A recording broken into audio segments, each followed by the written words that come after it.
So welcome to another review as read. Today we're talking about the Damnation of Pythos, Thinning the Veil by David Annandale by the Black Library. Now, the Damnation of Pythos is a Horus Heresy series book of the Warhammer 40,000 world, which basically this is like Warhammer 30,000. The Damnation of Pythos is basically the story of the 111th Company of the Iron Hands after the Battle of Istavan, and in their company they also have some Raven Guard and Salamanders which they picked up during the Battle of Istavan.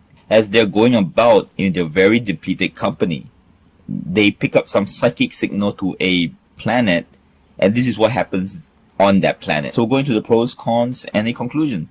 So let's get into it. The first pro of the book is there's a lot of different characters in the book. A whole slew of characters with very different motivations, very different personalities and such. So you get a wide range of characters to root for. The second thing that's really interesting is the doctrine difference between the Iron Hands and the Salamanders.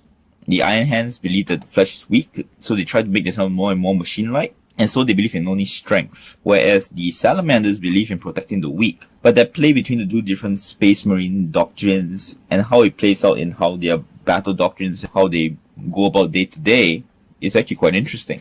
Especially if you're into Space Marine lore and different chapters and all of that. So those are the pros of the book, so let's get into the cons. The first con of the book I feel is that the book starts off strong. It starts off very interesting. You're trying to find out what's happening with everybody. They got space battles and they find this planet and they go there for one psychic signal. And so a lot happens, and it keeps you engaged and trying to find out what happens in this mystery and everything. The problem is that once they get to that mystery, it's basically the same thing. It feels like every page. They get on this planet and they're trying to deal with this artifact, which is psychic chaos related. Try to find out something, almost get to it, can't find out, look more chaos stuff, so on and so forth, rinse and repeat. And so it gets really old after a while. By the end, you almost see everything the book can offer halfway through in a way. And the other thing is actually to talk about the space battles. The thing about the space battles against the Emperor's children and all is that to the story of this book, you can literally cut it out, and it will change not the core of the story at all.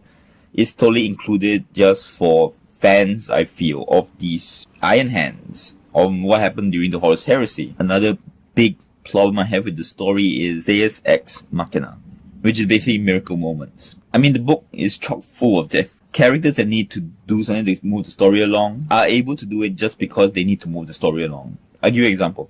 There is this psychic in the book. And if you know the lore, the psychics are really weak. They're not physically imposing. In fact, they shouldn't do any fighting. And these psychics somehow can traverse hard terrain under severe strain by the warp, mind you, in the book, as they say.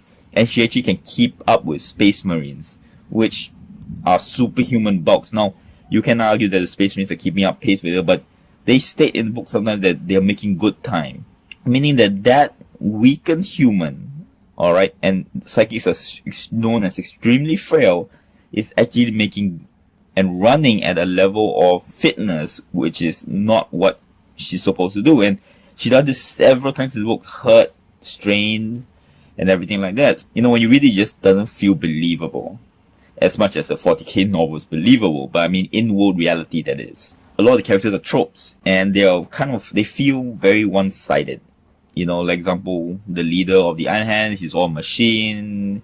It feels like the character is there just to serve that one purpose, to get that one point across. So there's a lot of characters, but they don't feel that interesting individually. And the twists that are supposed to be smart and clever in the book, even when they do the twists, they come off at anticlimactic. And this is more if you read a lot of the modern day stuff, like Game of Thrones and everything.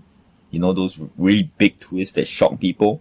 It doesn't come off as interesting because you kind of predicted it that the book was going that way after you read a few stuff that happened. And I like to review these books as a standalone. And a big problem is if you don't know the 40k lore, or in this case the Horus Heresy lore, especially what happens during the Istavan battle, this book is a hard read because you really don't get a lot of the motivations of these people and why they don't trust each other, why these good Space Marines don't trust each other and everything like that. As much as like someone like me who has read all the history, who knows history very well.